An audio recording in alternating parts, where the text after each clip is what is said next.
Olá, bom dia, sejam muito bem-vindos ao nosso Mercado Aberto, hora da gente reunir as notícias da economia, da política, do cenário internacional, para começar essa terça-feira muito bem informados. A gente conta, é claro, com a sua participação aqui no programa e já começa reunindo um pouco de tudo que tem no nosso noticiário, um destaque na home do UOL hoje, de olho, é claro, no Congresso. Hoje, gente, a Comissão de Assuntos Econômicos do Senado vota aquele projeto de lei que aumenta a taxação das fintechs e das bets. O relator, senador Eduardo Braga, ampliou o texto original, que era de Renan Calheiros, e incluiu um escalonamento para essas taxações. O projeto eleva as alíquotas de contribuição social sobre o lucro líquido para as seguradoras e para as fintechs de 9% a 12%, isso até 2026, e aí a partir de 2028 a taxação já vai ser de 15%. Já as instituições de pagamento que atualmente pagam 15% de CCSLL passarão a pagar 17,5% em 2026 e em 2028 essa alíquota passa para 20%. Na repercussão dessa notícia, a gente vê que lideranças do mercado de fintechs têm defendido que o aumento da taxação ameaça encarecer e até mesmo inviabilizar operações dessas empresas, com impactos para consumidores, especialmente para os mais pobres que poderão ficar com acesso reduzido a produtos e serviços financeiros. A associação que representa as empresas do setor apresentam que as empresas dizem justamente que esse aumento reduz as margens operacionais, afetam principalmente as empresas que trabalham só com o produto, como apenas o cartão de crédito ou só um empréstimo ou serviço financeiro. O relator do projeto alega, por outro lado, que o aumento da alíquota para as fintechs traz a isonomia, ou seja, passa a cobrar dessas empresas alíquotas que os bancos já pagam. Já no caso das bets, o senador Eduardo Braga reduziu o aumento da taxação que estava previsto lá no projeto original.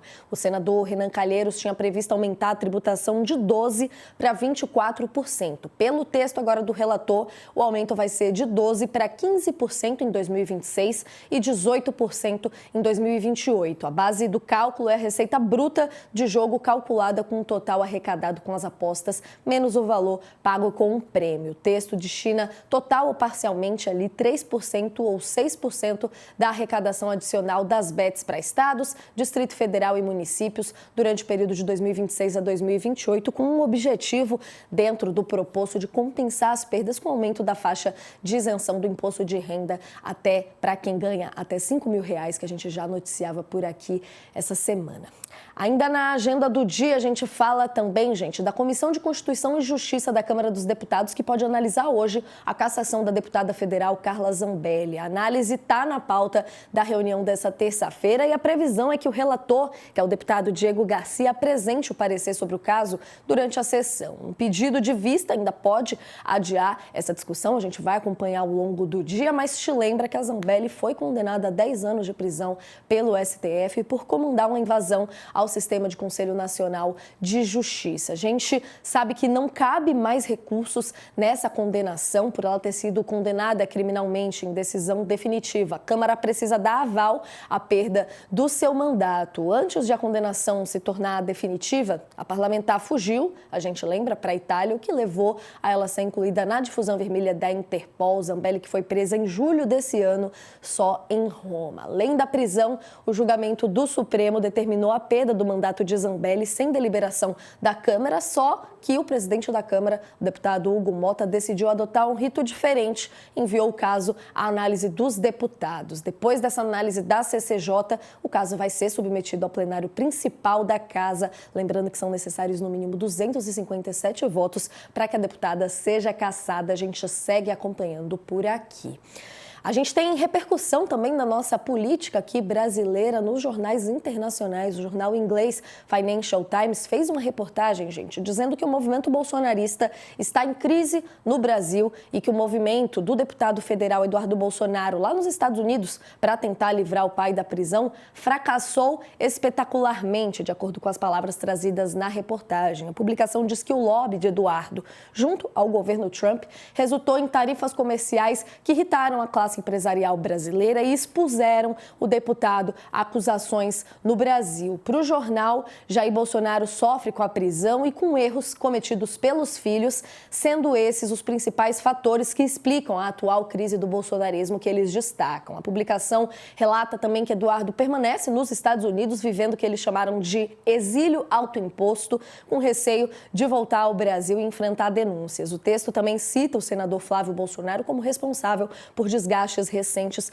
ao liderar aquela vigília em apoio ao pai que a gente acompanhou ali logo perto do dia da prisão. A movimentação, de acordo com o Financial Times, irritou até aliados do governo de São Paulo que temem a contaminação da imagem do governador Tarcísio de Freitas pela relação com a família. Fontes ouvidas pelo jornal dizem que os filhos de Bolsonaro enlouqueceram politicamente e que a imagem pública do clã se deteriorou nos últimos meses. Essa repercussão que está acontecendo agora pela manhã, desde ontem à noite, a gente traz aqui agora. E outra repercussão que também está indo longe é a da discussão que a gente segue acompanhando, a tensão entre o governo e o Senado pela aprovação ou não do nome de Jorge Messias para o STF. Gente, o destaque da Folha de São Paulo de hoje conta que aliados evangélicos do advogado-geral da União, indicado pelo presidente Lula, planejam levar uma comitiva de pastores ao Senado para apoiar o nome de Messias. A ideia é pressionar parlamentares no dia da votação que vai decidir se ele vai se tornar ministro ou não da Corte, a sabatina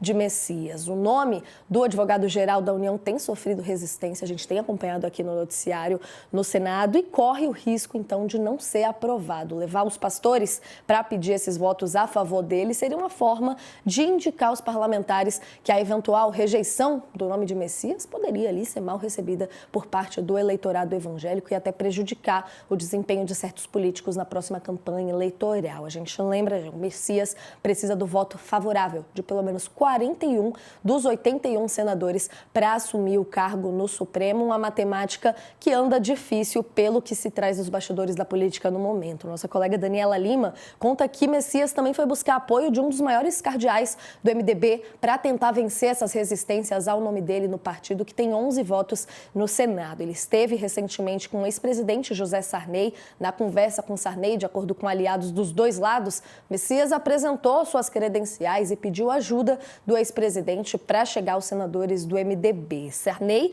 teria recebido os pedidos cordialmente, como a Dani relata na apuração dela aqui na coluna. Vamos ver como essa história vai se desdobrar nas próximas horas e essa semana até a sabatina de Messias.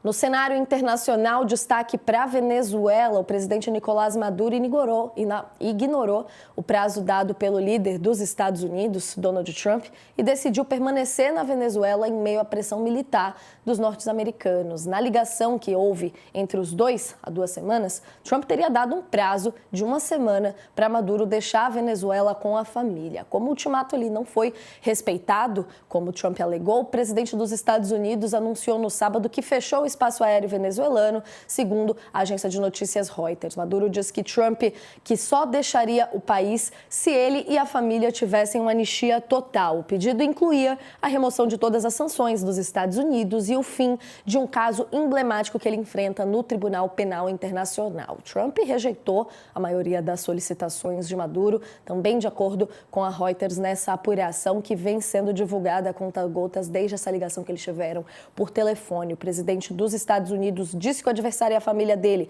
tinham 1 semana para sair da Venezuela para o destino que quisessem, mas agora Maduro prometeu lealdade absoluta ao povo venezuelano e teria pedido uma outra ligação com Trump para a gente ver no que essa história vai dar. Fontes ouvidas por Washington, inclusive na reportagem, não descartam a saída negociada de Maduro. A gente segue acompanhando. E para a gente fechar essa primeira parte aqui do Giro, gente, um serviço importante também que já começou a funcionar ontem, a nova ferramenta do Banco Central, em que você pode bloquear a abertura de contas bancárias em seu nome, aquele golpe clássico que a gente acompanha tanto isso que pode ser feito agora rapidamente no site do Banco Central. O mecanismo é chamado de BC Protege Mais. Para fazer esse bloqueio, você precisa acessar o site do Banco Central, entrar ali na área do Meu BC, colocar o seu login, a senha do GovBR e ativar o BC Protege Mais. Essa restrição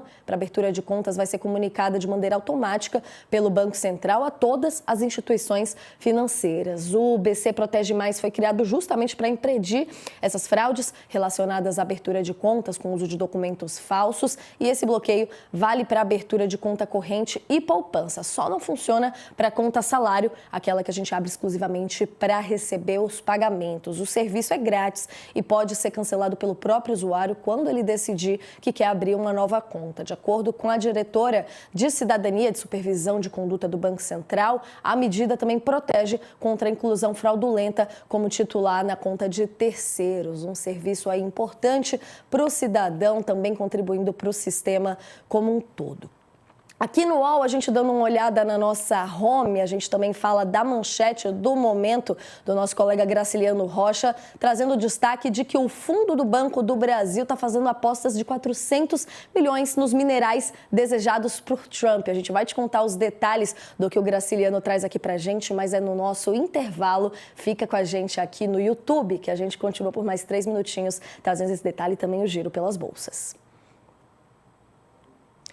Vamos abrir aqui rapidamente de novo a coluna do Graciliano Rocha, porque a gente sabe que esse é um tema de muito interesse, não só econômico, como geopolítico também. Fundo do Banco do Brasil faz a aposta de 400 milhões nos minerais que obcecam Trump, até trazendo aqui o Graciliano explicando essa informação de que todo o avanço da disputa geopolítica por minerais críticos e terras raras, que a gente sabe são essenciais para a transição energética, colocou o tema no centro da estratégia de grandes potências e abriu o espaço para fundos especializados. Ele destaca que a BB Asset, em parceria com a JGP, lançou o fundo BB Orregia Minerais Críticos, que pretende levantar, então, 400 milhões para investir em mineração dentro dessa tese, com meta de retorno elevada, ali no IPCA 25% ao ano e riscos proporcionais restrito a investidores qualificados. O Graciliano traz todo o contexto, vale muito a leitura aqui, lembrando que, embora a China domine o refino global dessas terras raras, a gente no Brasil desponta como peça-chave nessa discussão, a gente que tem a segunda maior reserva de terras raras no mundo, com 21 milhões de toneladas, cerca de 23% das reservas conhecidas no mundo. Esse cenário que a gente sabe tem atraído fundos especializados em diversos mercados, como Estados Unidos, Reino Unido, Austrália, vendo aí então a janela de oportunidade na corrida global por esses recursos, e a gente destacando aqui então desse ponto de vista também para vocês.